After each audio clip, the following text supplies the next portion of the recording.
Shortbox Nation, welcome back, and thanks for tuning in today. Thanks for being here.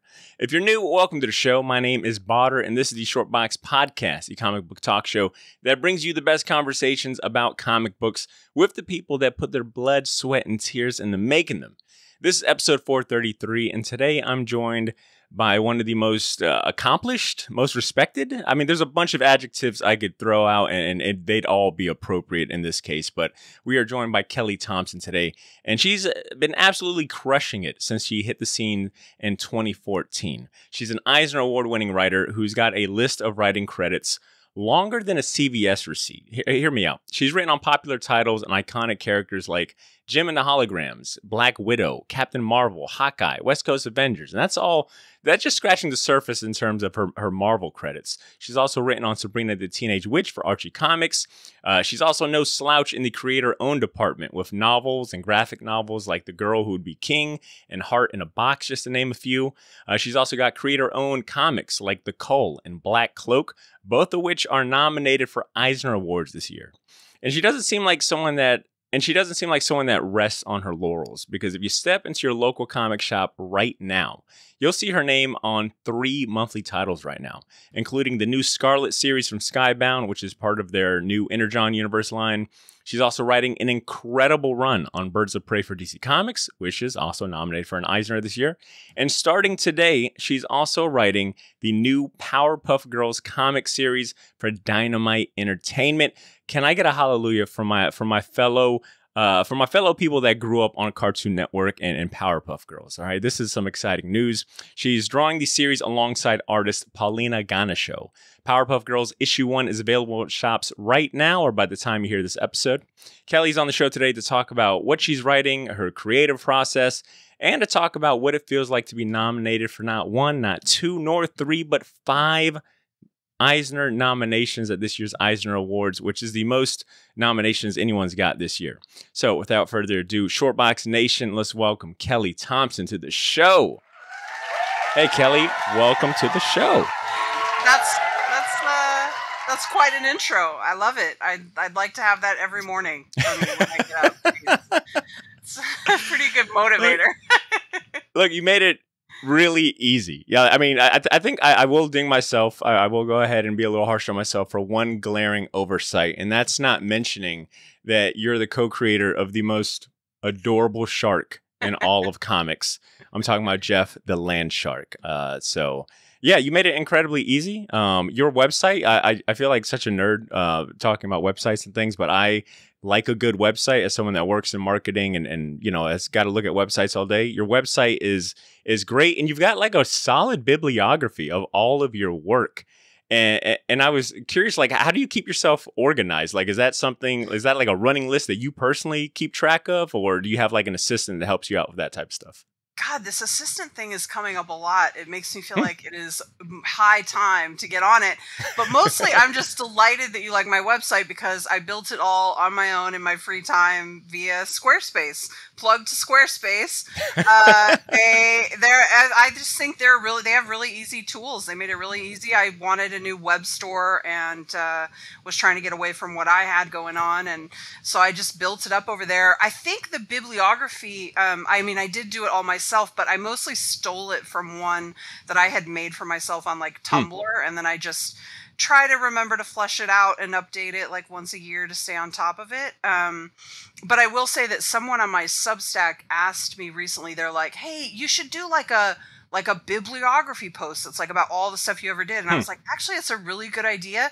And I started working on it. And yeah, the draft has been sitting in my drafts for like a year, because it's incredibly time consuming to do something like that. And also while you're doing it, you're like, wait, how big of a narcissist am I? Like, yes, this is about PR and about your career, but also, is it good to write about yourself all day in a blog post? So, you know, things you got to question. That would be a good way to have an assistant. I could be like, yeah, we need to do this. You write about me all day. Yeah. It's not better, honestly. It's not better. Yeah, that's hilarious. I guess when you like look at your, you know, your body of work in a list like this, you know, like I guess, like, how often do you go back to, like, your old work? Like, is there any particular title or comic that, like, you kind of go back to every now and then? And if you do go back to your old stuff, like, what are you looking for? If you ever, like, have, like, that kind of retrospective moment?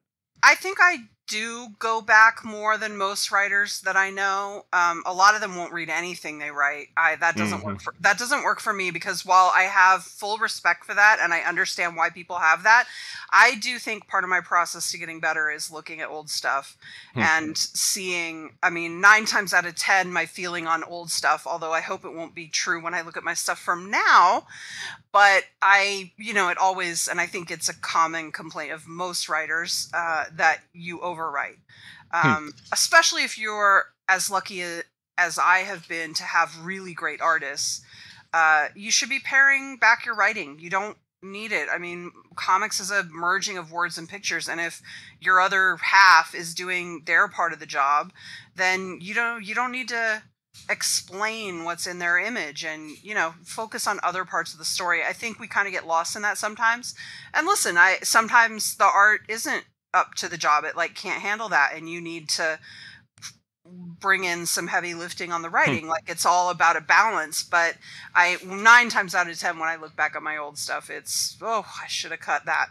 Hmm. And I think it's a kill your darling situation. They always talk about that with writers. Like, Yeah. you don't want to cut stuff that you think is funny or clever or, emotionally engaging or whatever, but you often don't need it all. It's hard to not be close to the material. And I think in comics, it's sort of a blessing and a curse that it's so fast, right? Because you don't have a lot of time to sort of overwork it and overthink it and like get mired down in that process Hmm. and become too precious with it.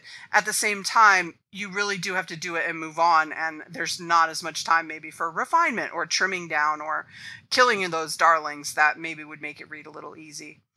Well said. Spoken like a true master, and I don't think there's any hyperbole in saying that, because you could just look at this year's Eisner's nominations, which I hinted at in the intro. You were nominated for 5 different categories, which is the most out of anyone in this year's nominations. You're nominated for Best Continuing Series with Birds of Prey, Best Limited Series for The Cull, Best New Series for Black Cloak, Best Humor Publication for It's Jeff, the Jeff verse #1, and Best Writer overall for everything I just named, and then some, which I find interesting that every single category is a different title. I think sometimes like you'll see like the same title being, nominated for a different kind of award.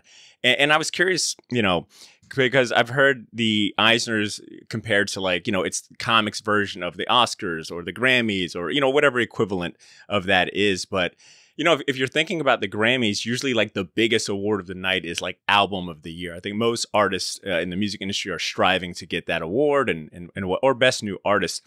I guess from a comic writer perspective, is there a particular, in your case specifically, like, is there a particular category that maybe means a little more to you than say the others? Not to discount the others, but maybe a particular category that you're a little most proud of when you hear this list. It's gonna feel like such a cop out to be like, I love all my babies, and I'm sorry, but I'll just hit them really quickly of like why it's Yeah, please. hard to pin one down. I think, of course, as a writer, it's hard, and all that narcissism I have inside, it's hard not to want the best writer one.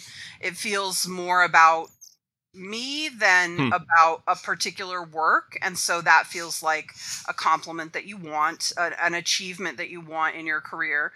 But I do really love the individual awards, because I like that those aren't just about me.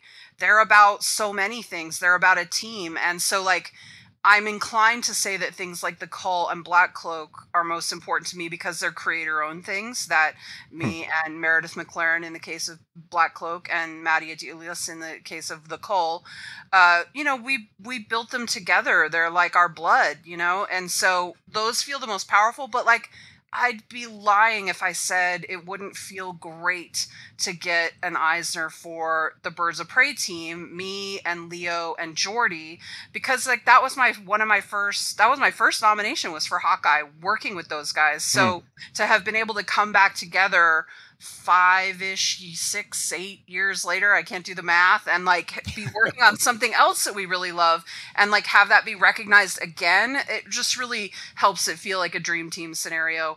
Yeah. On Jeff, I mean, everybody loves Jeff. It's hard not to love Jeff.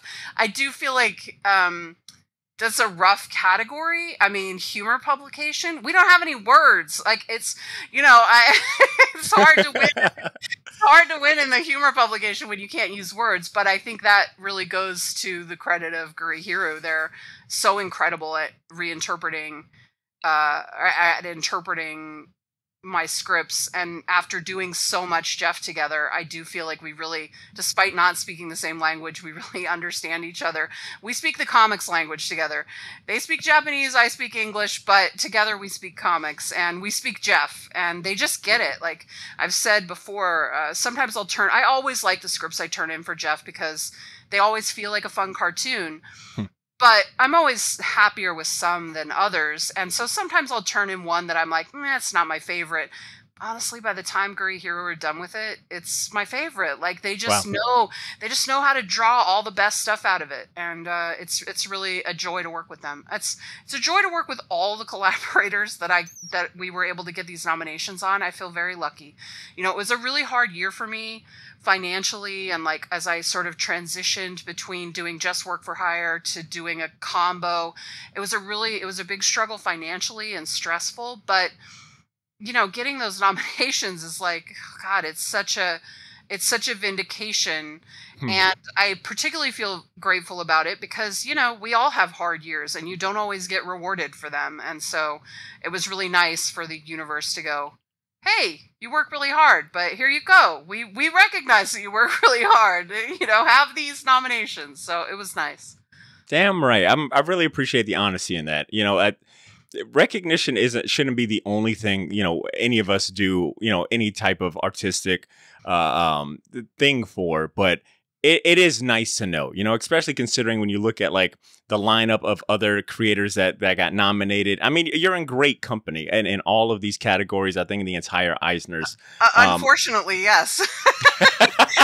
Unfortunately, you go, yeah, maybe we really got a chance. We got all these nominations. And then you go look at the list and you go, oh, they're going to kill us. Oh, no.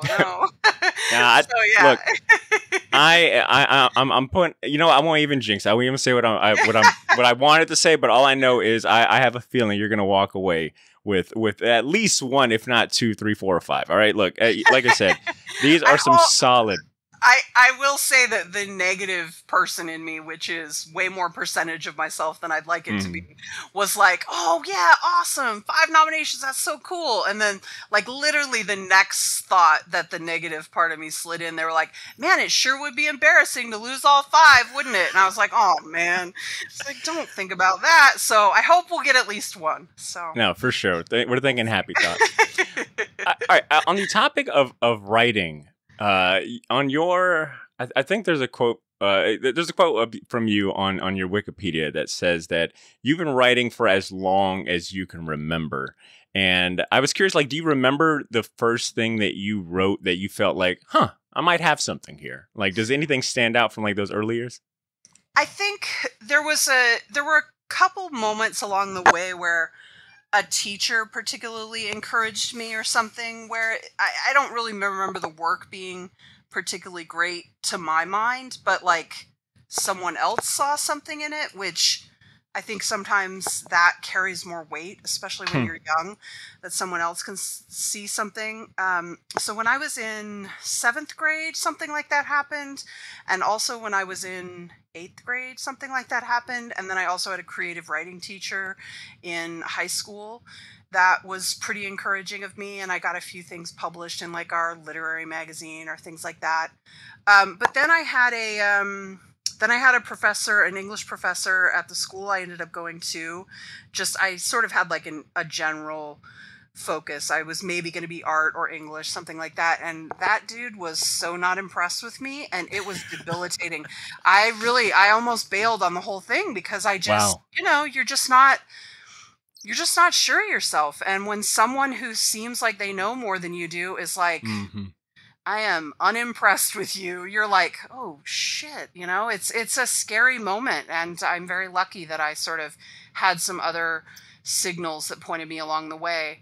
Um, so I can't say that anything that I did when I was young was particularly great or notable. I just know I was not only into writing, but into quote unquote publishing very young, because one of my early memories about that's around writing is when I must have been about 6. I was writing these stories about mermaids, but I was not just writing the stories, I was making like a construction paper cover, and then I was cutting out the cover on the center to make like a die cut with a drawing of a mermaid inside. Like, what 6-year-old understands a die cut cover and is like trying to recreate it? So Wow. it wasn't just about writing the story. It was about like wanting to share it with people and like talk about it and like have an object. So I think all those kind of things that I still really love today were really evident back then. And I'm glad I have those like mermaid artifact memories so that I can pinpoint them. Yeah. So it was Kelly, more like that.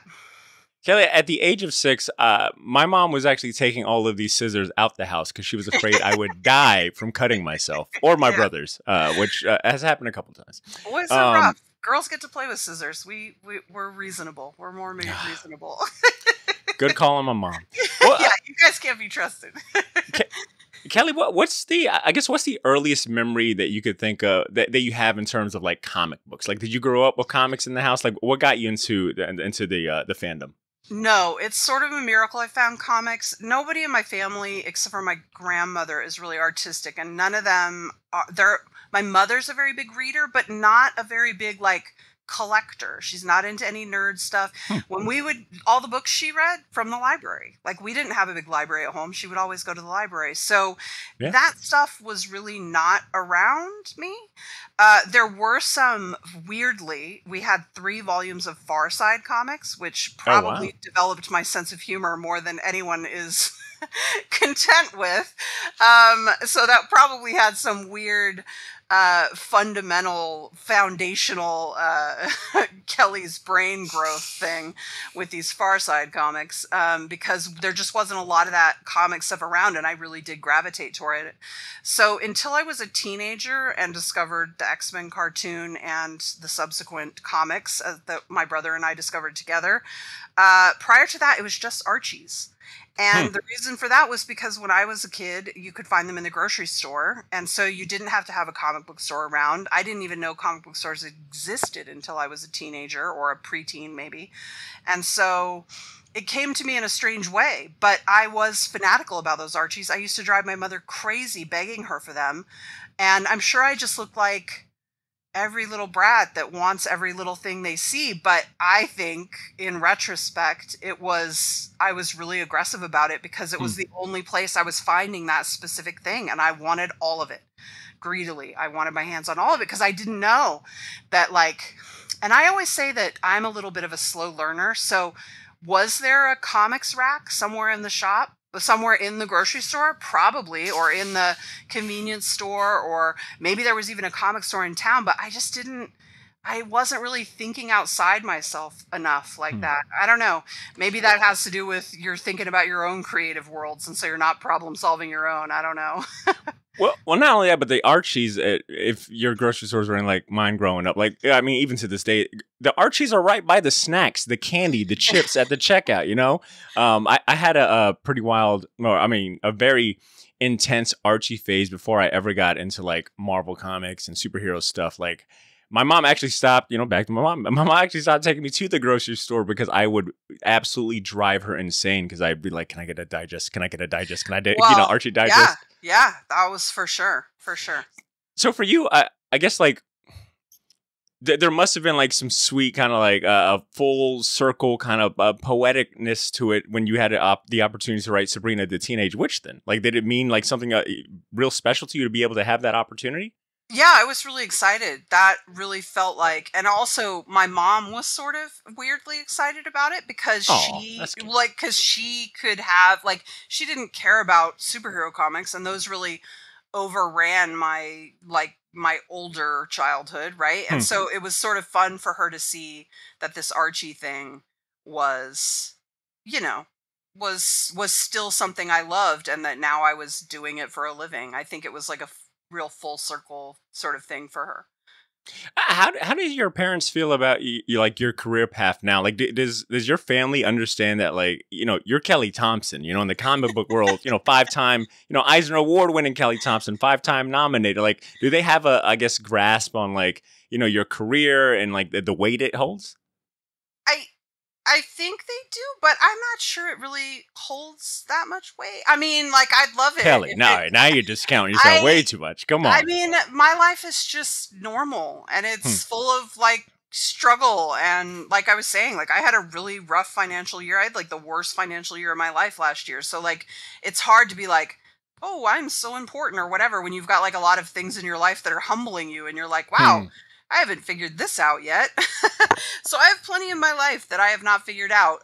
Being sort of niche famous is weird, and there are perks to it, but there are downsides as well. Like, you have to worry about things like people stalking you online, but, like, you're not rich, so you can't totally or feel more protected. Not that anyone can totally protect themselves from anything, but, I would feel more protected if, like, I had more assets to do that. But I think the thing I value the most is, like, sort of my reputation and the respect. I work really hard, and I try to make sure that always comes through in the work. And I'm glad that that people have responded to that. And it matters a lot to me that I've built this career sort of out of nothing. So I value it intensely, but I think it's dangerous to feel, I don't know, like a celebrity. It just doesn't really jive with, like, who I am and how things are in my life. It's, but again, I do think that struggling in some way, whatever it is, it will keep you a bit humble, which is not a bad thing. Yeah, no, well said. To have that grounded perspective, because you're right. It is like, I like that phrase you just said, niche famous. I try to explain that to my fiance as much as I can, because I'll take her to comic conventions. I'm like, oh my god, that's so and so. He was the writer for this, and in her mind, it's like, oh, that just looked like another dude. Yeah, I mean, for most people, what I do can't buy me a hamburger. But yeah, if you put me in the right crowd, yeah, they would pay me to come and talk to them and sign things and stuff. So, it's like all a matter of perspective, right? Yeah, if you were to put it out there right now, hey, buy me a hamburger when you see me at, San Diego Comic-Con, you will be sick of hamburgers by the time, the first day is over. All right. Sticking to, like, your early years, I understand that you also I'm down here in Jacksonville, Florida. I don't think I had a chance to tell you where I'm at. So I'm here in Florida, and I saw that you graduated from SCAD, which is, Savannah, Savannah School of College of Art and Design. Thank you so much. Art and Design. So Savannah is like, I think, a 2-hour drive from Jacksonville. Right. Yeah. And I know that you got a degree in sequential storytelling. And I've always been curious, like, what by the time you finish that course and you get that degree, like, what have you learned? Like, what is that whole program like? And would you make a case, I guess, like, how did that help you in your career? Like, in hindsight, do you look back and are you like, I'm glad because I've heard the horror stories about SCAD and just how difficult it is, and how immersive and time consuming it is. Like, do you look back and you're like, man, I'm glad I went to school for this? Or do you feel like maybe in another life I could have accomplished what I accomplished without schooling? Okay, here's what I'm gonna say. Hit it. I had a really great time at SCAD. I wouldn't change any of that. But I came from a position of privilege where I not only got a partial scholarship, but my parents were basically footing the rest of that bill. I mean, they took out loans and stuff, but I mostly didn't have to carry that. I mean, I worked when I was in school and I contributed and I bought my own car to get around and things, but I didn't come out of that with $200,000 in school loans. I would feel very differently about my time at SCAD if I came out of there with $200,000 in loans, because you absolutely do not need to go to school to do what I do. You can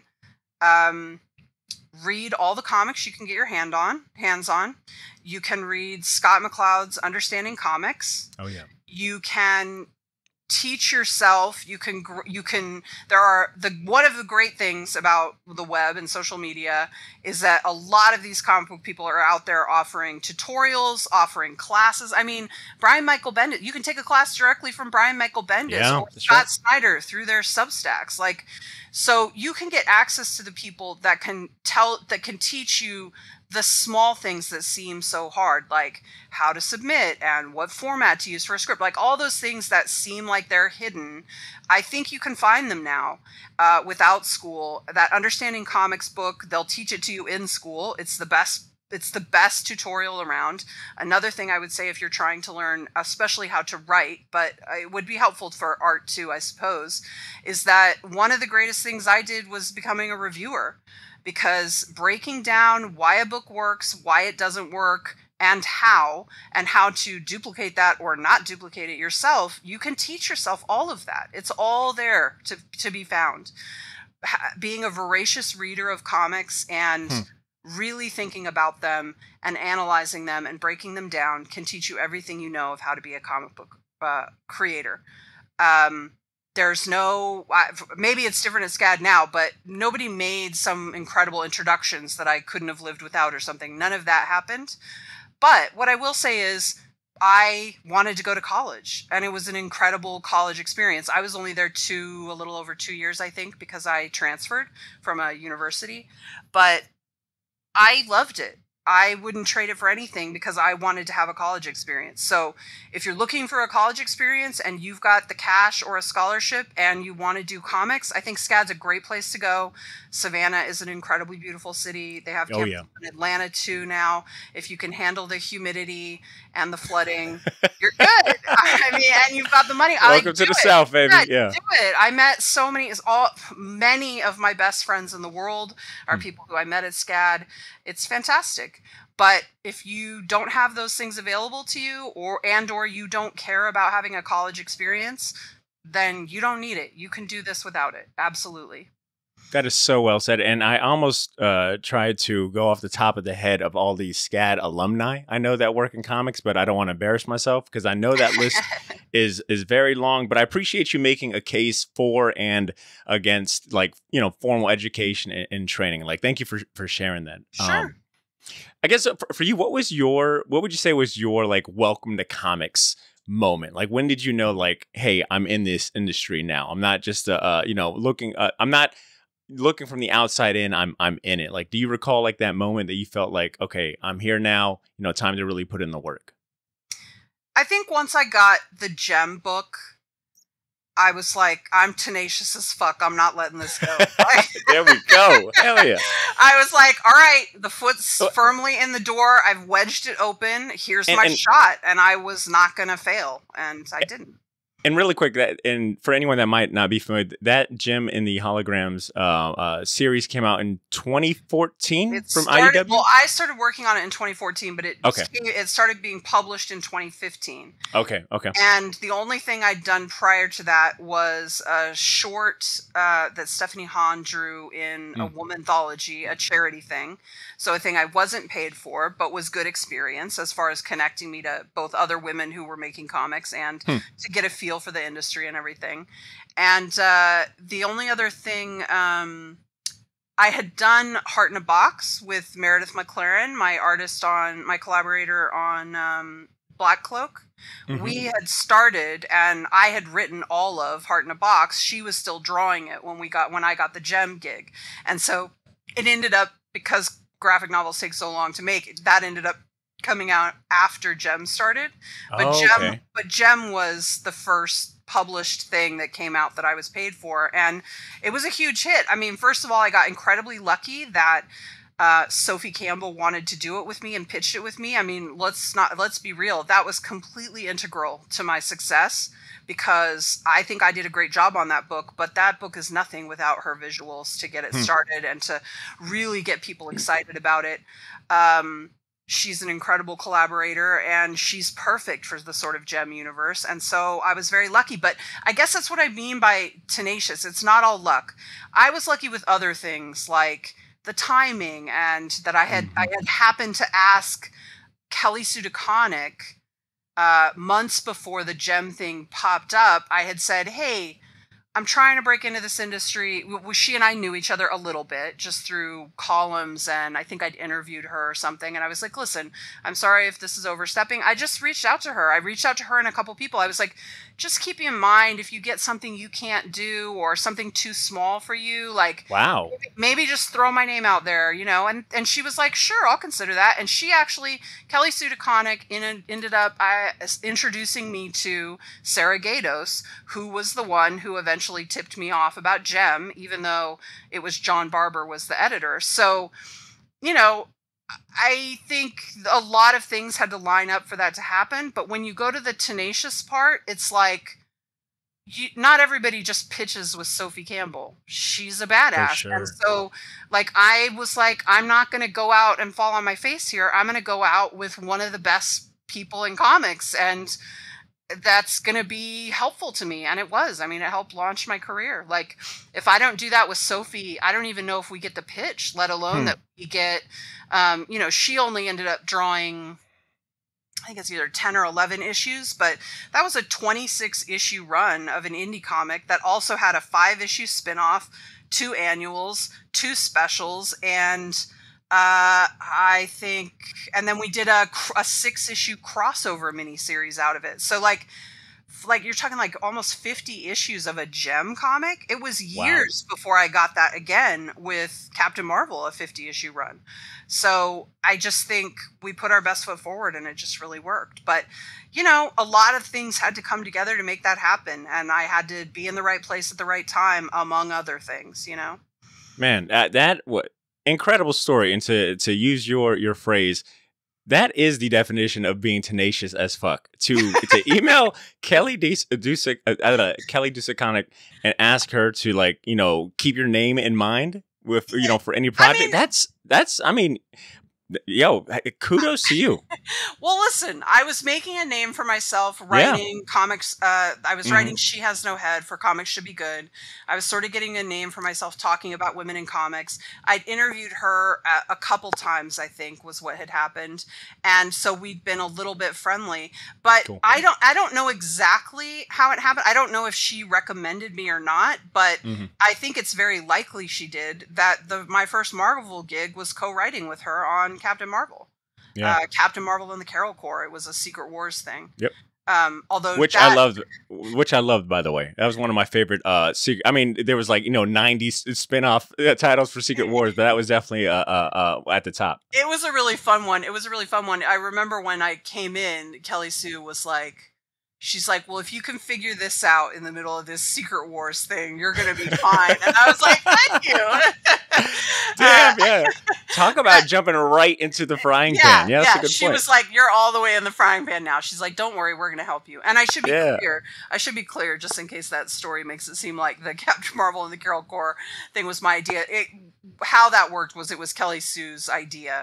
And then, like, I did the breakdowns of it, like issue to issue, how it would be. And then, like, she came in and cleaned it up. And then I did first passes. And then she did cleanups again. So it was a really great experience. I would also say that I wish more comic book writers, and maybe artists too, I don't know if it would be the same process for them, but certainly for writers, I wish more of them would get that kind of an intro instead of just being thrown into, like, because a lot of novelists and new comic writers who haven't done this before just get thrown into the deep end. And I feel like I had the training because I literally came from a school that taught it, and still I found it incredibly beneficial to do it with Kelly Sue, to see how it's supposed to work, to see the kind of ways in which she worked. It was an incredible, like, it was like having an amazing paid internship for 4 or 5 months. And I wish they would do it more at Marvel and DC, honestly.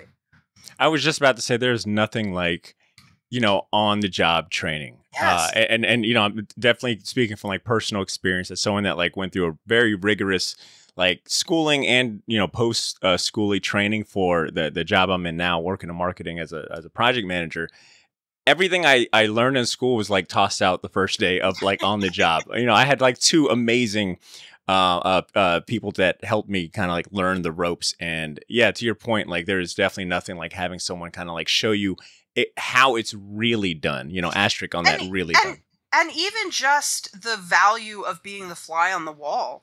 Like even if all Kelly Sue and David Lopez was the artist for most of that series, and Sana Amana was the editor, even if all they'd done was let me read the emails going back and forth and view the art and see how the process worked, it still would have been valuable.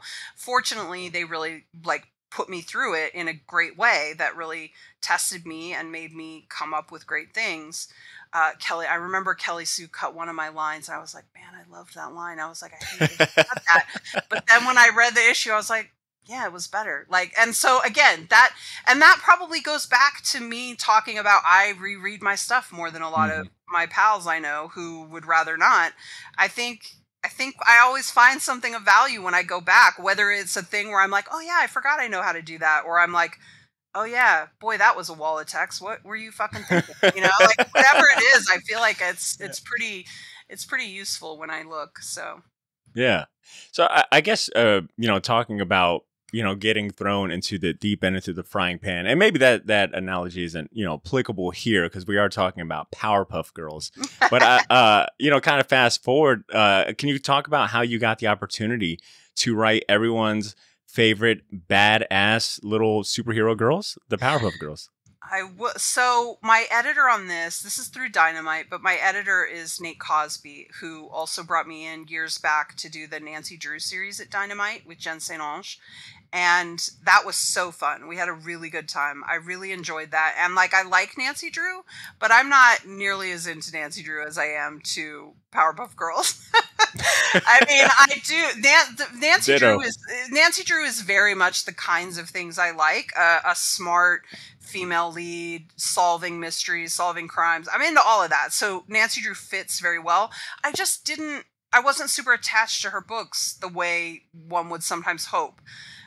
When someone takes on an adaptation, I feel like in that respect, I was worried about letting people down. Like, oh, I'm not enough of a Nancy Drew fan. But I do feel like I'm really proud of what we did, and I wish we'd gotten to do more.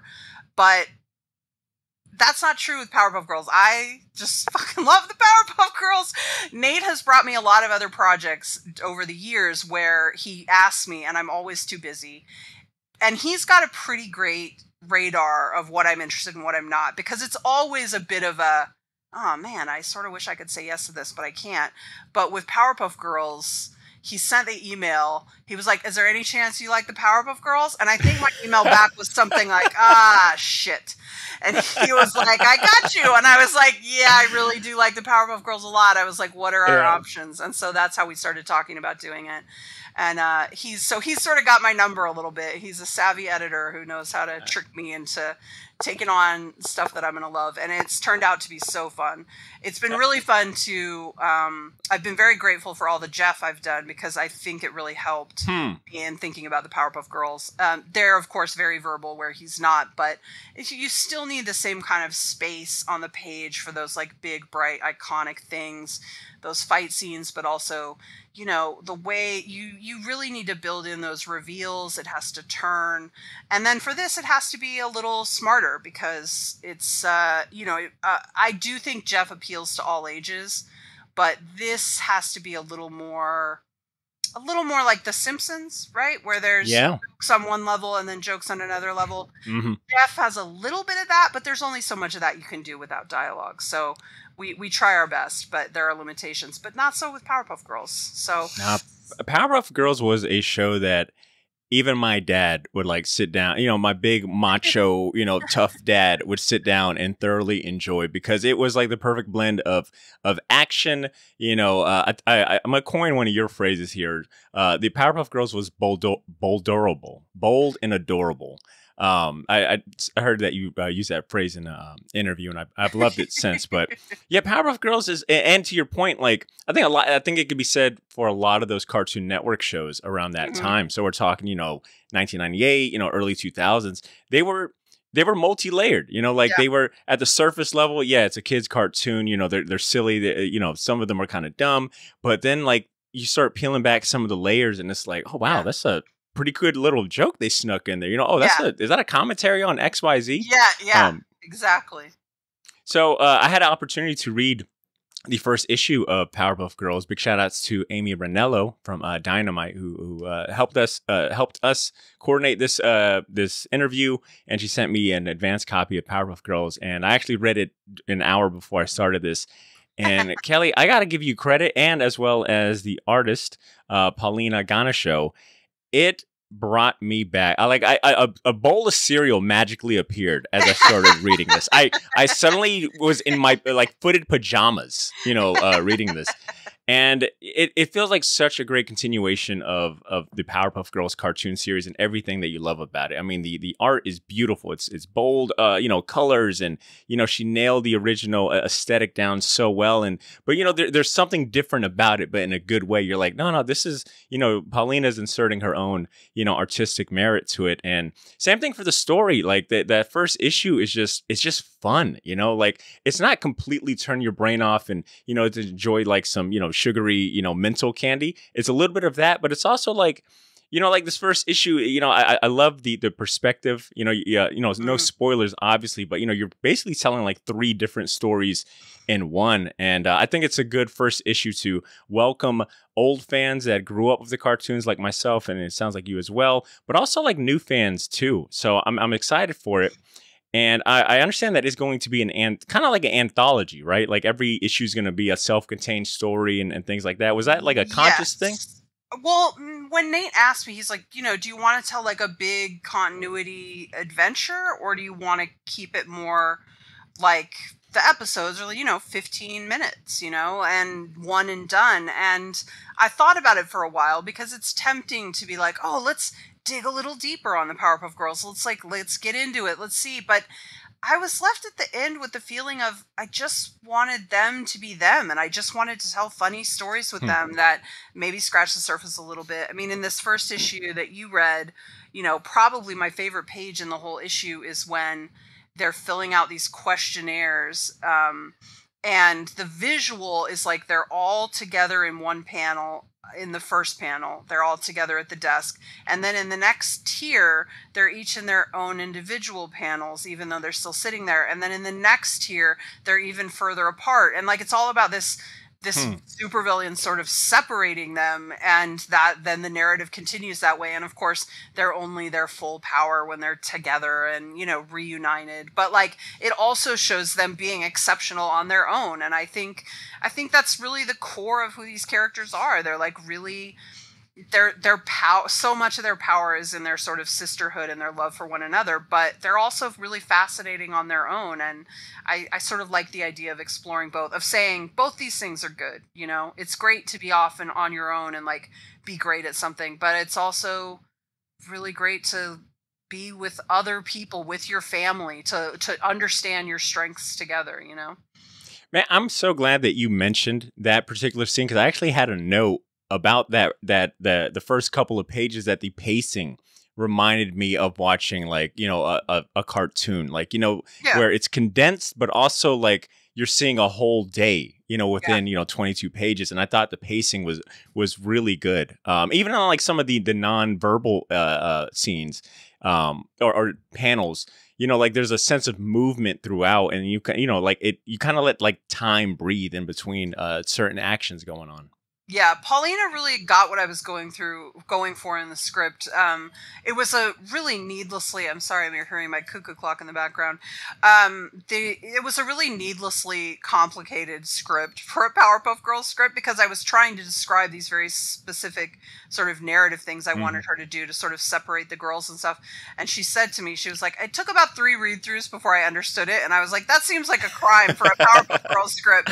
And she's like, I know. She's like, it is a little bit. She's like, but once I got it, I saw what you were going for. She's like, and it's great. And I put all these things in the script to her. I was like, listen, this is what I'm thinking. We do it like this. I was like, if you hate it, we could do something different. These could just be double page spreads or something. We could go to this route. And I think she really took the time to see the vision that I had for it. And I trust Paulina enough to know that if she thought I was wrong, she would have told me and gone a different way. And I tried to give her that option, but she saw the vision, and I really appreciate that she took the time to do that. I think it's more powerful for it.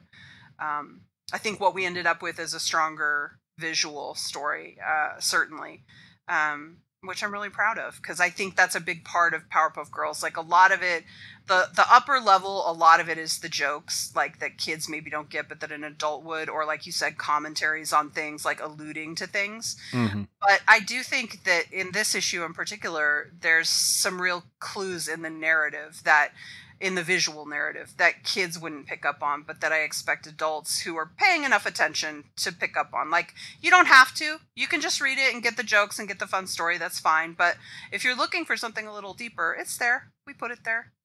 There we go. Yeah. Search out the treasures, folks. Read them between the lines. So I know you also mentioned in some other interviews, because I know you are, doing the PR thing. You're on a bunch of podcasts, doing a lot of interviews.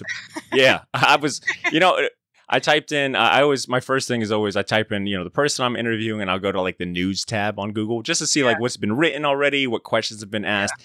And I won't lie, I was a little intimidated. I was like, wow, Kelly Thompson is really out here promoting this book. I think there was sort of a perfect storm situation where Powerpuff Girls was getting announced, and they were wanting to do PR at the same time that the Scarlett book was starting to come out, and they wanted to do PR. And then all of that happened right as the 5 Eisner nominations thing came out. So, like, your stock is hot, Kelly. Your stock is hot. It was a lot. It was to a point that I had to go back to Amy, and I was like, we got to turn off the spigot on this. I'm not going to get any writing. I looked at my calendar for June, and I was like, oh no.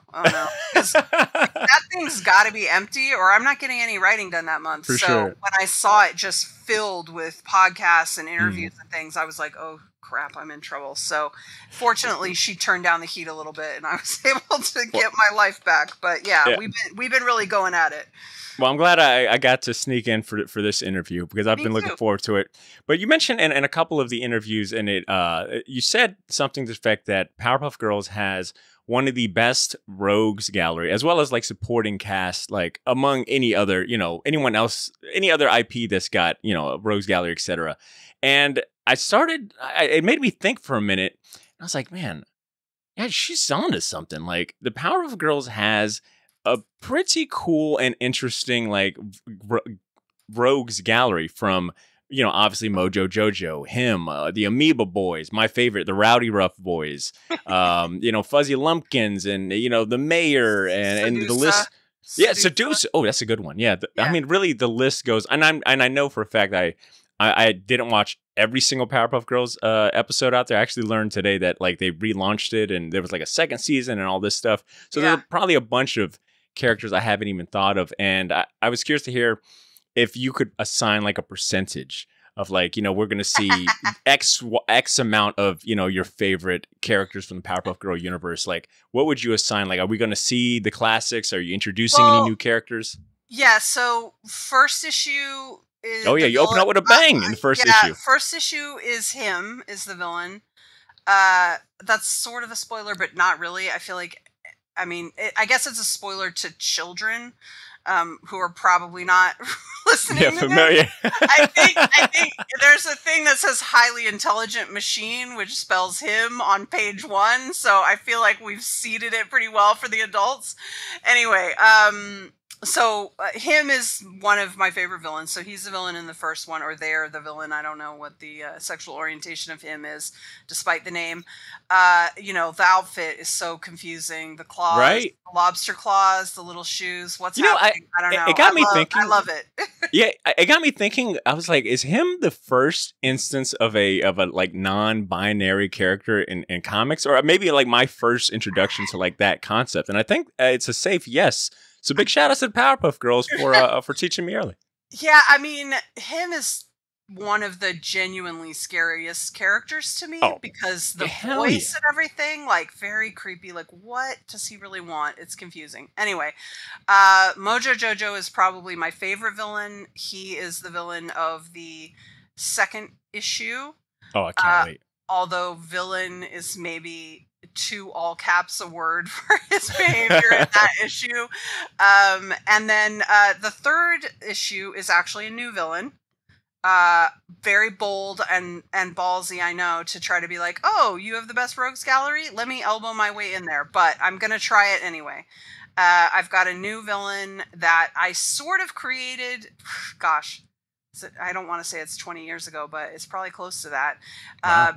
Back when I was living in LA, I tried to get a storyboarding job at the Cartoon Network, and Powerpuff Girls was what I wanted, and so what I was practicing on. And rather than re-storyboard an episode or something, sorry, my phone was ringing. That was bad. Rather than storyboarding an already existing episode, I just wrote my own, which maybe explains that I should be a writer, not a storyboard artist. And so I created my own characters and stuff for that story. And so I went back to my old files when this came my way, and I tried to I reworked one of the characters into something that I thought would be really fun. So that is badass. That this is like a full circle moment in a way. It is. That is, oh wow, that is rad. Also, just an example of writers never throwing anything out. Because you never know, apparently. Well, also, sometimes you've got a pitch you really love, and for one reason or another, it doesn't work at whatever publisher you want it to fit, and you're like, could I reskin this into something creator-owned? Maybe. So I wasn't really thinking that with this Powerpuff Girls thing, but I was very glad I kept it all those years, and it did feel like a really full circle moment to get to write this character in and make my play to get in the Rogues Gallery. So was it? Was there any opportunity for it to also be a full circle moment in the idea that, like, did you have a chance to meet Craig McCracken, the creator of the Powerpuff Girls, or anyone else at like Cartoon Network? Like, no, you mean back then? Well, I guess back then, or even like now. I mean, does Dynamite? I know that Dynamite. Not now. Okay. I mean, almost all of this. I mean, except for cons and stuff. I mean, yes, a lot of people get to meet in person and do a lot of that stuff more than I do. But for most people, including me, you can do most of this job from home, and you know everybody through emails. It's weird, but easy, I guess. I mean, it's very functional. It's very convenient. It's maybe not as sexy or as fun as a different universe where you go into offices and you meet people all the time. Now you just meet them via email, or maybe they give you a phone call. So no, I don't really have in touch with anyone. I mean, I barely even talk to anyone from Dynamite, as Nate is he's a freelancer for them, and I go through him. So that's sort of how I interact with it. I also did not meet anyone back in the day because I didn't end up taking that project further. I ended up pivoting more to writing, which is where I belonged. I was approaching that from Dynamite has the IP, the rights to use Powerpuff Girls for this comic book. And I'm always curious if the actual creators, Greg McCracken or Cartoon Network, have to review the comic, before it hits publishing. You mentioned introducing a new character, a whole brand new character for this. I wasn't sure if that had to go through review or It does. It definitely does. In the case of us, I think it's Warner Brothers is the IP holder. So we go through Warner Brothers, and so far that's been really great. They approved all the pitches very easily, which was fantastic, including the one with the new character. And scripts have been pretty easy so far too. I mean, we had a note on the first one, but I really agreed with it. I mean, I guess that's my issue, is when I agree with a note, either immediately or after thinking about it a little bit, it's much easier to make those changes. The hard changes to make are when you don't agree. That's when it becomes tricky. Although sometimes it's hard just from a pure writing, like a time standpoint, I thought I wasn't going to have to do a big revision of X, and now here it's back on my desk, and now I have to find time to do that. So I think the solicitations that I've seen online go up to, I think, issue 2 or 3. Is this going to be like a long-running series? I know that, there's plenty of examples of long-running series in your bibliography. Or is this going to be like a limited run? Like, how many issues have you already plotted and planned out for? So I'm only for sure on for 3. I might come back depending on my schedule or what's going on. My understanding is the book is going beyond 3 issues. I should hope so. I hope will be a really strong start for it. And I know the writer, at least, that is coming after me, or that was supposed to come after me, which everyone will be delighted by if that is still the case. So I think it will be in very good hands, but technically I'm only on the first 3. I Okay. would love to come back if it can work out, but it's just the scheduling is a little tricky.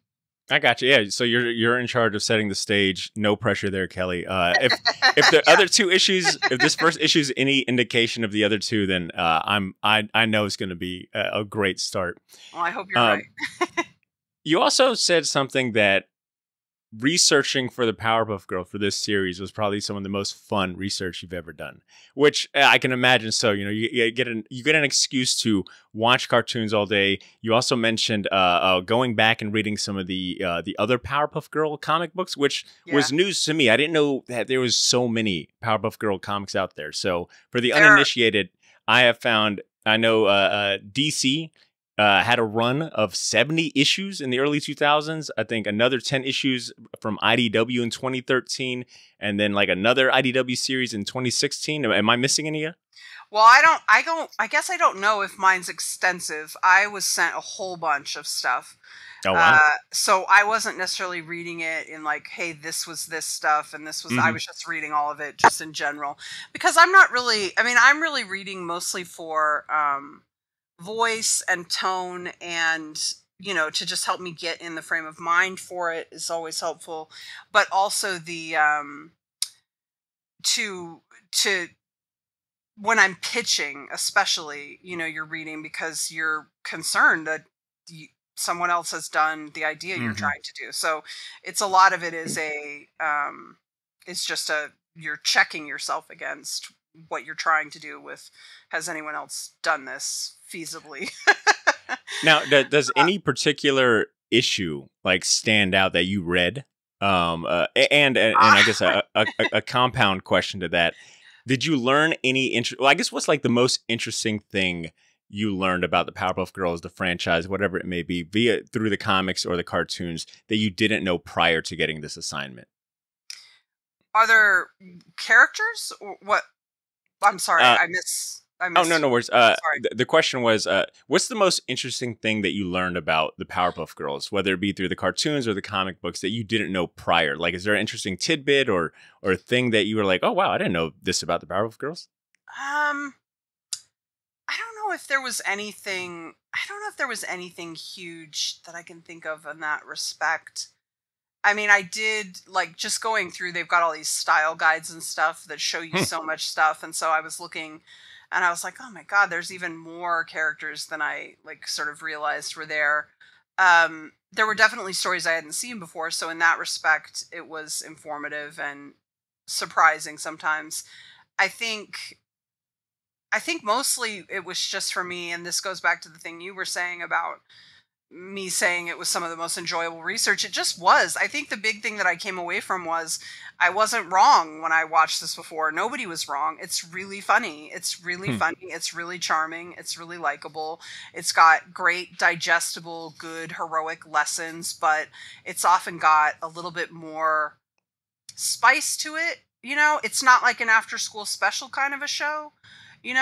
Buttercup is allowed to be angry all the time, and like, sometimes her anger saves the day, and sometimes she has to learn a lesson about why it's not appropriate, and it's like, I think all of that is way more complicated and nuanced than your average crap that gets dumbed down to kids in like an after school special sort of a way. And it was just a great reminder of how great it all was. I'd be out in the living room reading on my computer these PDFs, and I would just be cackling, and my partner would be like, what are you doing? And I was like, I'm just reading Powerpuff Girl comics, man. And he was like, oh wow. I was like, his shit is really funny. But they also, I really appreciate that the comics, the cartoon was always very visually inventive, I think. From the sort of UPA styling down to the really iconic way that they approach color and action in it.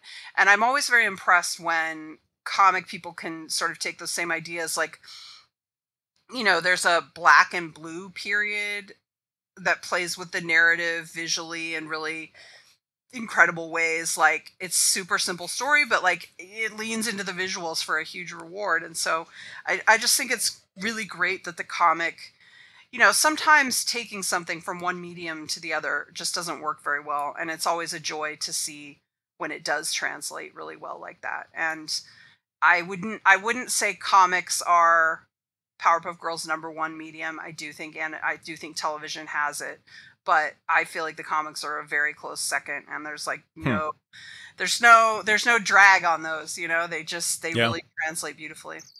Well said. And I think your first issue is a prime example of it, like being such a formidable and compatible IP for the medium of comic books. And there is definitely nothing after school special about the cartoon, especially the way the girls were putting a hurting on some of those characters. They were whooping ass on the daily. And that's why my violent little 9-year-old self loved that cartoon. Kelly, I think you have, I'm sure you've gotten this question probably in every single interview, and who am I to break tradition? I do have a flip to this question. I'm going to ask the first question, which is, if you had to do the impossible task of picking your favorite Powerpuff Girl, who would it be? Bubbles. Bubbles all day, without hesitation. What is it about Bubbles that you like? I think, first of all, I'd like to be more like her. I'm more like Buttercup. I also like that when Bubbles gets mad, she's like more powerful than any of them. Oh, yeah. Yeah. And so there's something sort of beautiful. And so is the quiet ones. Yeah, it's something sort of beautiful about the nicest, sweetest one also has the most true rage.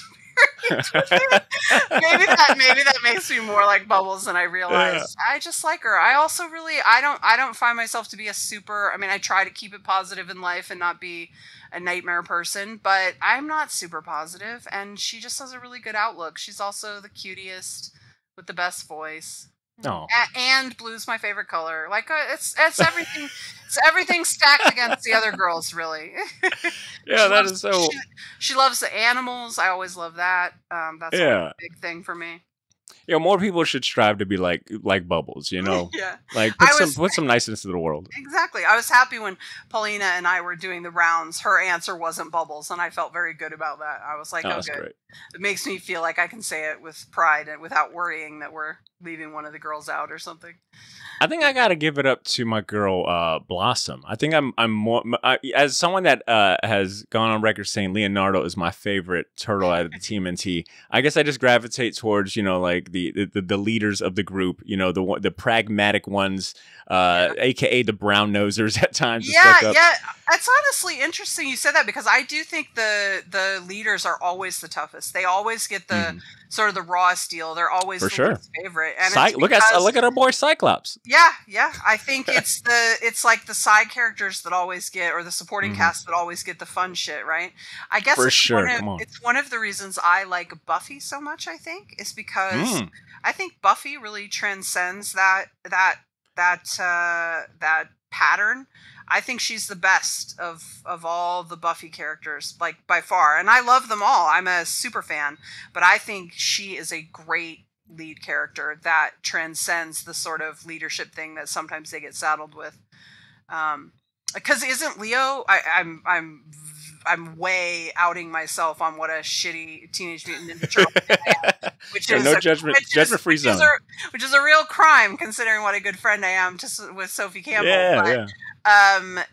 Isn't he like definitely like the least liked, the leader? Oh man, there's a lot of haters out there that don't appreciate. I'm not saying it's right. I'm just asking you.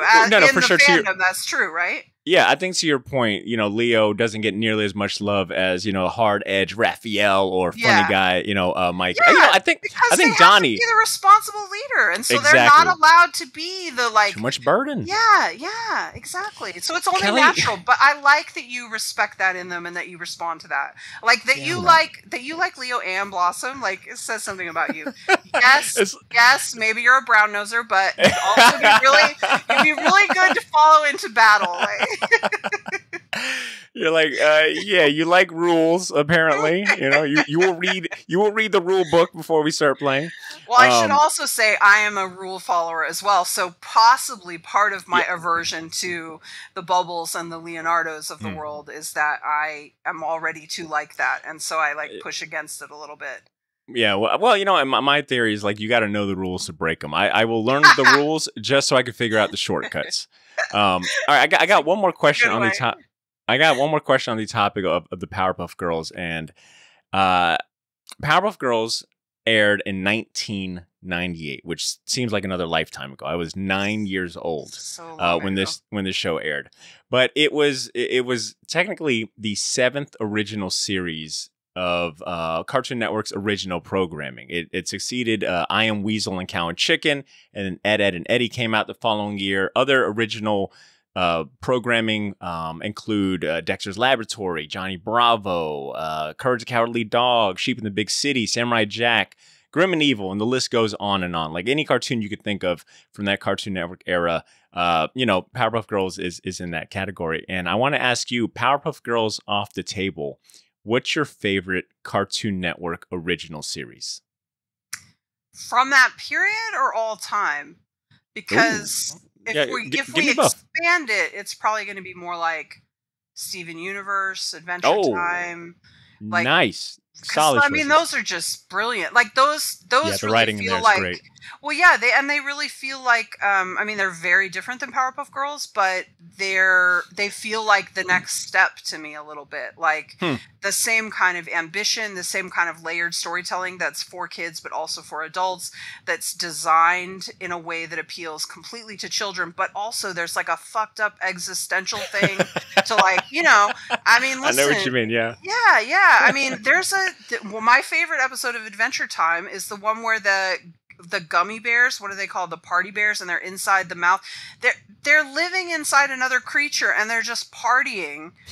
And Jake, they get stuck in there, and they're like, Jake and Finn get stuck in there, and then like one of the bears is like, come with me if you want to live. Like there's a whole secret thing, but it's like a rave inside this thing. It's hilarious and also terrifying. It's brilliant. It's a lot like Powerpuff Girls to me. I wasn't super into a lot of those others. Like the Johnny Bravo I always wanted to like because I liked the art a lot and it seemed funny, but then whenever I watched it, its sense of humor didn't sort of jive with me. I do think I really liked Dexter's Lab when I watched it, but again, I was never as fanatical about it as something like Powerpuff Girls. I think, you know, what Ren and Stimpy was just before it, right? Or maybe it overlapped, I guess. It probably did. But like that was darkly existential and definitely for adults, right? Yeah. So I don't know. It's interesting, that period. No, well said. I think for me, I'd got to get Powerpuff Girls off the table. It's a tie between Dexter's Lab because it also had a lot of action. You know, getting Tartakovsky, you can't go wrong with it. Yes. Yeah, exactly. That is a huge help for sure. But then also, we were an Ed, Ed, and Eddie household because I think I saw so much of me and my brothers in these characters, and then also like the neighborhood. Like we used to go outside and play and have all these interesting characters in the neighborhood. So I think Ed, Ed, and Eddie didn't track so much for me because A, I was a little older than you, and B, I was the boss in my house of 2 younger brothers. So a show with just boys, I don't know. Yeah, I bet. That's good.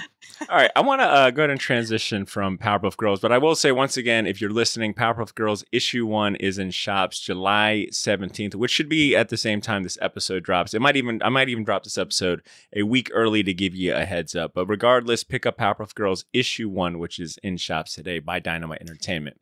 And it's can I just say something? Yeah, please. It's got all these incredible weird covers, like.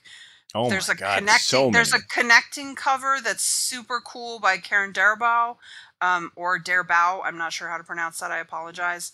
And then like Leo Romero did these cool ones. There's a foil one. There's a metal one. I might have to get that metal one. I've never had a metal comic, but I gotta know about it. So they didn't do a ton of different variants, but they all have a lot of different treatments, which seems pretty fun. I will say this, the Leo Romero cover, and even like the A cover by Polygona Show. Yeah. You look at it and the theme song starts playing in your head. Dun, dun, dun, dun, dun, dun, dun, dun, which is a badass theme song. I was listening to it like on repeat today. I was like, this snare is good. It's a great theme song. Yeah. It is. All right, let's transition, and I have help to transition to another topic, and it comes in the form of a voicemail from one of your biggest fans. You haven't met him yet, you don't know him, but you will here shortly. I'm gonna queue up a question from my favorite local comic shop. It is Jacksonville's premier comic shop, Gotham City Limit, also the official sponsor of this show. And the question was submitted by the owner, the man who runs the shop, and maybe the best comic salesman that has ever lived. His name is Ben Kingsbury, and he submitted a question for you that I'd love for you to answer. So here we go. Hey, Kelly, Ben K, Gotham City Limit, Jacksonville, Florida here. Thanks so much for taking some time to answer a local comic shop question. At our shop, I can tell you, we love reading comics just as much as we love selling them. And one of my favorite runs in the 6.5 years I've owned my comic shop is your Black Widow run that started in 2020.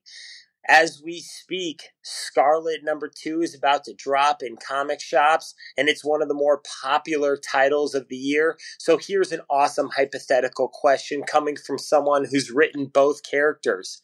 In a sweet one-on-one battle, who would win? Shanna Scarlett O'Hara or Natasha Black Widow Romanoff? I'll leave you to answer. Thanks so much for taking some time and making awesome comics. We literally couldn't do it without you. And remember, Short Box Nation, always take it to the limit. Big shout out to Ben Kingsbury at Gotham City Limit. That was a really good question. That's a really good question. Your friend Ben is trying to get me killed out here. Oh my god, I can see the G.I. Joe fanboys now. And the Marvel. Are you kidding, Ben? Oh. What the hell? All right. Okay. I'm giving it to Natasha. But the asterisk is she's old as time. Shayna is brand new. If Shayna can be the Black Widow, and the Black Widow has been around, I mean, I don't know. Even if you don't want to go with the real continuity where she's been around since the 40s or whatever, and so obviously she has had more experience than almost anyone in comics. Even if you don't want to consider that, she's still much older and more experienced than Shayna. Shayna is an incredibly talented and gifted operative, but she's at the beginning of her career. She's like not even 25. So I just don't think that's in comparison. I also think that while I would say Shayna is certainly one of the most deadly characters in the G.I. Joe universe, and we're writing her as such, I do think that like Black Widow is often referred to as the most dangerous character in the Marvel universe, even though compared to others, she has hardly any superpowers. So I do feel like, universes try to balance the way they talk about these things, right? You can't call everyone the most dangerous person in the universe because then it means nothing. But I do feel like she gets that moniker in Marvel a lot, and they're pretty respectful of it, of her as a force to be reckoned with. So I'm going to give it to Natasha because of age, and say that she's just got way more experience. But, time shenanigans or something, Shayna might be able to catch up with her. I don't know. 10 years. Damn right. It's different. Every Marvel fanboy, especially Ben, is cheering for that answer.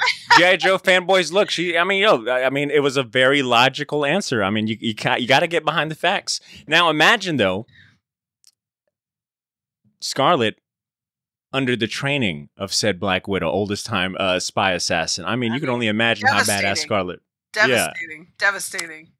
Which, Kelly, I want to say, I've read, I had a chance to read an early copy of Scarlett, issue 2. And as someone who is going to draw the line, I was like, look, this Energon universe is expansive. They're announcing titles every month. I'm like, I gotta draw the line somewhere. My pocketbook, my bank account can only handle so much. I was not sure if I was going to have Scarlett added to my pull list, if I was going to pick that up on a monthly basis. But god damn it, those first 2 issues are so good. Thank you so much. You and I want to make sure I get the artist right. Marco. Wait, hold on. Ferrari. Marco Ferrari. Oh my god, it is a fun. not just fun, it's a badass like spy thriller book. And Scarlett, I got to put respect on her name. Matter of fact, I'm the Shaq meme right now. I apologize. I wasn't familiar with your game, Scarlett, but you know, I put respect on it now. Yeah, it's a great addition to the Energon universe. So congratulations. Thank you. Thank you. I feel like I'm worried we're going to get some blowback of people being mad that she's able to defeat ninjas so easily.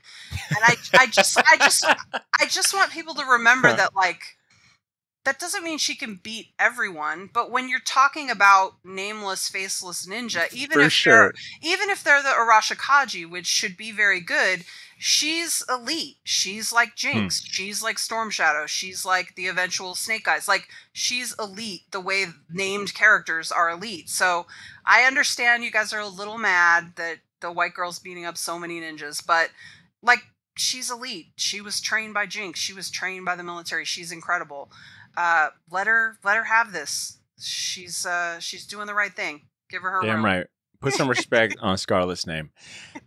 Kelly, you know, I'm throughout the course of this interview, and I mean, even from like your bibliography, I'm looking at it and I'm like, yo, there's no hyperbole in saying this, but I think she's written just about every single female character in Marvel. She's, you know, got her creator-owned stuff. She's out here, and I mean, Birds of Prey. I mean, you're writing a bunch of different voices and characters in that.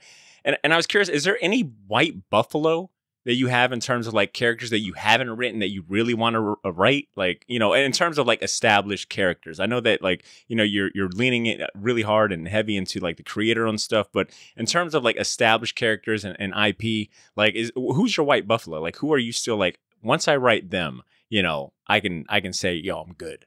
Well, I don't know if you've heard of this character, but there's this guy named Batman, and nobody's familiar with him, but I really want to get my hands on him. Is that an indie title? Yeah, I think that's that new indie title, right? It's gonna be hot, man. I'm telling you.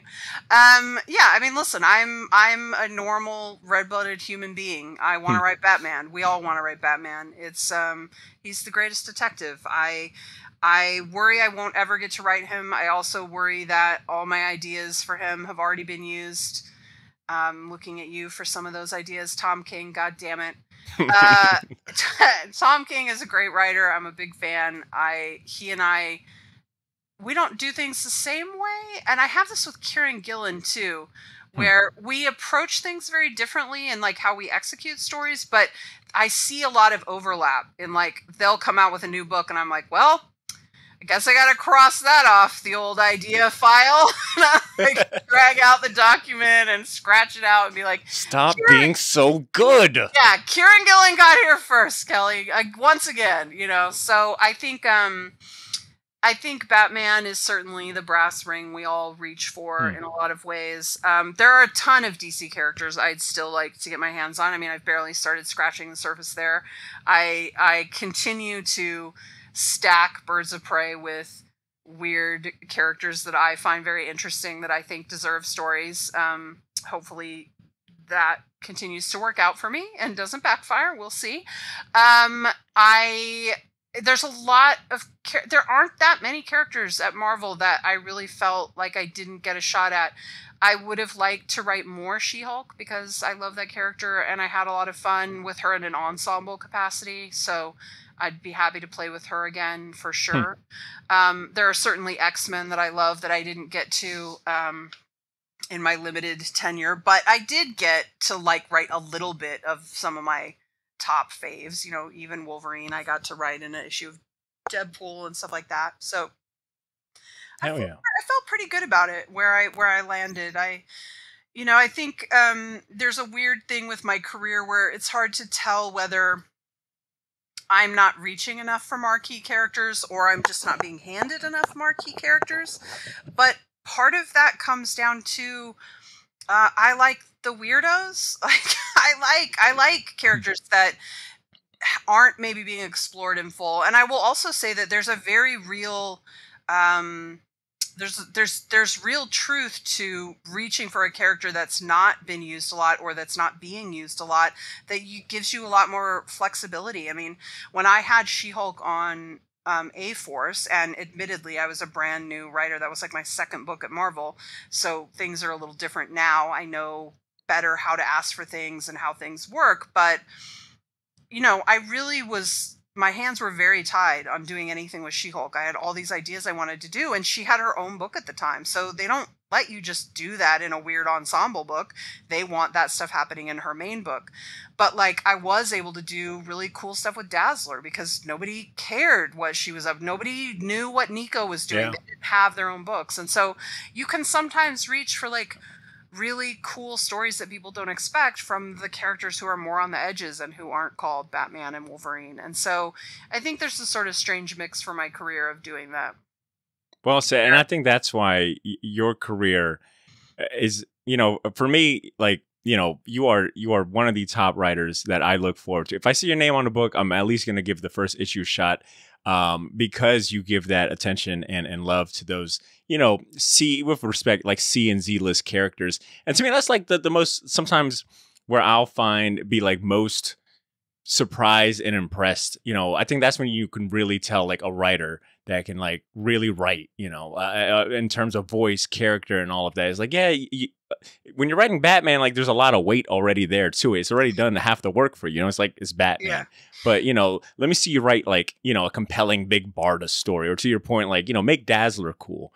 And I think there's plenty of examples in your career where you've like shown that ability where, you know, you've got the writing chops, and, you know, regardless of what character that you get, you know, you're going to make them a marquee character.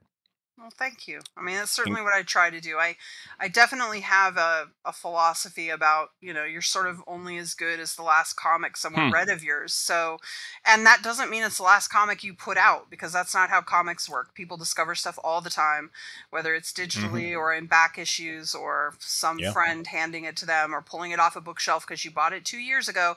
So like, I try really hard to make every single thing I write, no matter what it is, of a level of quality that you want to look for my name again, because that's all I've got. That's my only currency, especially as social media and everything else crumbles around us. It's like name recognition is what you can sort of bank on. It's tough. Well said. And I'll say this, the San Diego Comic-Con, if Birds of Prey doesn't win Best Continuing Series at an Eisner, I'm going to pull a Kanye West and just, you know, walk up on stage. All right. All right. We're up against some really tough contenders in that category, man. I don't know. Birds of Prey is a tough comic book, you know, in every sense of the word. It is one of my favorite monthly series out there. Thank you. Kelly, before I let you go, I got to ask, maybe I always save the best for last. And for some folks, this is maybe the hardest question they get all interview. But if you had to create a comic book Mount Rushmore of your favorite writers, now this is like your personal Mount Rushmore. So, you know, I always add the caveat that this obviously can change depending on your mood and what day it is. But right now, if you had to create a Mount Rushmore of your favorite all-time comic book writers, who would be on that Mount Rushmore? That's a really hard question. It's a really good question. It's really hard. David Mazzucchelli. Ooh, off the gate. That's fantastic. That's a great selection. Thank you. I think it's the first time I heard someone put him on there. That's good. I'm gonna say one head is gonna be shared by Jillian Tamaki and Mariko Tamaki, and I'll just say they're like hugging so that they can fit in one. I don't think I've got room for both of them, but they both deserve to be there. Sure. I'm gonna say Kelly Sue DeConnick. I think that's probably a little controversial in a way, but I think she's done incredible things in this industry. And particularly for female characters and women in comics. I think her visible women stuff alone that she does through social media is worthy, but she wouldn't be on the list if Bitch Planet wasn't one of the best books I've ever read. I mean, it was incredible. It borderline revolutionized me. Damn. It was really powerful. For that alone, I think she deserves to be up there. Gosh, the fourth spot is always the hardest, isn't it? Oh man, you've only got one left. Like, you know, I want to put all my friends up there. I want to put, I'm going to do something real controversial. Let's do it. I'm going to put Lorenzo Di Felici up there, who is the writer-artist of Chroma, which came out from Skybound. He's also the artist of Void Rivals. Oh, man. It's a bold pick, but that guy's an incredible artist on his own. To be able to come out and have done so little in at least the American market. I don't know what he's done in his own market first, but to come out first things first with Chroma, written and drawn by you, I mean, it was a spectacular work. It stayed with me more than almost anything I've read in the last few years, and it was really powerful.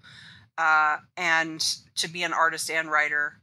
Now I don't want to take him off, but also like I didn't put Kate Beaton on there. What an idiot! Kate Beaton should be on there. How about Jamie Hernandez? See, I've made a million mistakes. What have you done? This is like Medusa's head. You know, it's like the central, and you got all these. You know, I need a lot more heads. You know, to quote Shaq once again, I was not familiar with Lorenzo De Felici's game, because I think this is the first time I'm seeing Chroma, and I pulled it up on Google really quick, and yeah, it looks just as beautiful as his work in Void Rivals. I had no idea he had it in him to write as well. I'm gonna check this out. Awesome, and I'm always disappointed because whenever I recommend it, nobody's ever heard of it, and that's fine. I'm happy to bring them something cool, but it's disappointing, right? It just reminds you how hard it is to get the word out about good stuff. It's you know, you get really depressed. You're like, oh, I put everything into this and nobody even knows it exists. And then, I don't know, it's hard. It can be really disheartening. But well, look, you changed that today. So, you know, Lorenzo owns you. Lorenzo owes you on this one. Yeah, I'm going to add this. I'm saying it on a lot of casts, so I hope it's getting around. Hell yeah. Thank you. I think it's also hard because when you're, you know, in comics, like anything else, it seems to matter more in the year it releases, or at least the year it releases plus the following year if there are going to be any awards or anything. So I always feel like it feels a little frustrating after the fact, you know, like the longer it passes. But it always helps to recommend a great book to someone. I mean, I don't remember how I came across it, but years later, after I knew Scotty Young and had met him at Marvel Retreats and stuff, I found out that he had years before recommended on a podcast my graphic novel Heart in a Box.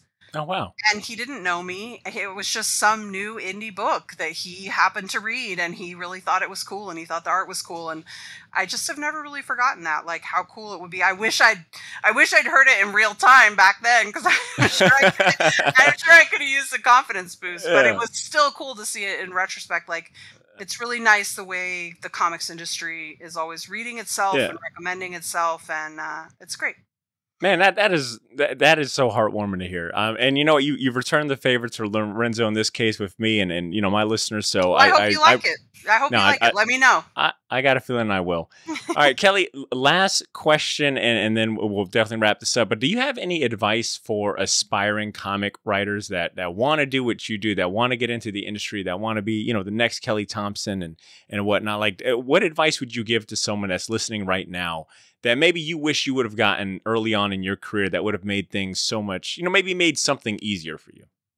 Well, for me, I always just feel like I waited too long. Like I was too nervous about it. I was too afraid or insecure about my own ability to do this. And so I wish I'd started sooner, because a lot of this industry is hurry up and wait, and there's a lot of waiting, and so the less you can make the waiting be on your end, whether it's waiting to get started or making people wait on you to respond, like get your materials ready, write stories, write every day, get your stuff ready so that when the call comes you're ready, and try to self-publish, make connections with other people. I say what I said at the top of the thing: read Scott McCloud's Understanding Comics. It will teach you basically everything you need to know. Read as many comics as possible. If you want to challenge yourself further, write reviews of them, analyze them, so that you can see why they work and why they don't, and you can take that knowledge for yourself. It's powerful stuff. Well said. I think Kelly Sue has a great trick. If you're further along and you're already writing scripts and stuff, she has an incredible trick that's, I'm not exactly how she recommends to do it.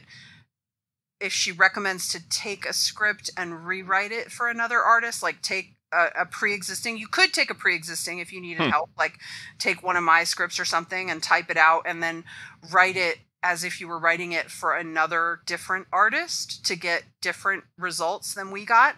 But you could also just do it with your own material where you're like, I'm writing this script with Leonardo Romero in mind. Great. What does that script look like if you're writing it for Leonardo Di Felici? Oh, wow. What are the ways you could approach that differently? I thought that was an incredible trick that she talked about.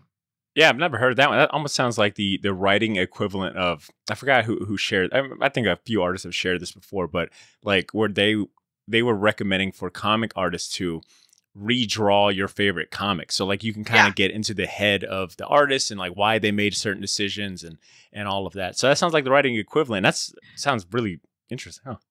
It's interesting. It's hard. There is, from my brief art days, I know that they do sometimes recommend that, like take a comic that's already drawn and redraw it, either trying to duplicate what they do and then draw it a different way.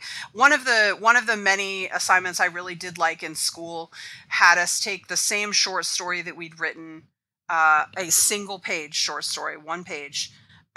And then we were allowed to do it one way. We could do whatever panels we wanted. One way you had to do a 9-panel grid. And one you had to do, I think it was something like 4 to 5 panels, which is a pretty typical superhero comic book page, 4 to 5 panels. Mm-hmm. And I found that to be and I was drawing it, which is a nightmare because I'm just not much of an artist, but I found it fascinating as a learning experience, like what I could get out of those pages with that content. So I think that's a pretty good trick too. No, solid piece of advice, Kelly. Thank you. Sure. All right. Ladies and gents, this is the Short Box Podcast, and we just finished talking with Kelly Thompson about all of the comics she's currently working on, like Birds of Prey, Scarlett, and the new Powerpuff Girls, which are all available at a local comic shop near you or a bookstore right now. Once again, Powerpuff Girls #1 is out on July 17th, which should be today or by the time you're hearing this. Do yourselves a favor, add these books to your pull list, grab the trades when they come out. Follow Kelly Thompson on X and Instagram to stay up to date with what she's got going on. I'll have a few links to her social media in the show notes, so please check that out. Kelly, do you have any parting words, anything else you want to share that maybe we didn't get to, any upcoming projects, et cetera, et cetera? I think, unfortunately, the announcements that I have, I still can't say yet, but I've got some cool stuff coming. I would say follow me on my Substack, and that's the best place to keep track of me and know what's coming out. That's 1979 semifinalist.substack.com. All right, I got to ask. Actually, this was one of the questions I had. What happened in 1979, and what contest did you come runner-up as? I didn't. It's a song. Oh, okay. Okay. It's not my date of birth year. It's not anything like that, which is what people always assume. It's just a song I really love, and then over time, it's become sort of a state of mind. Most of the time, you're lucky to be a semifinalist. So just keep going, keep trying. There we go. You're just chock full of gems, and I'm learning a lot today. Thank you, Kelly. This was fantastic. I can't thank you enough for your time, and I wish you all the best on the Powerpuff Girls release and everything else you got going on. You got a fan and you got a home here at the Short Box. Thank you so much. I had a great time.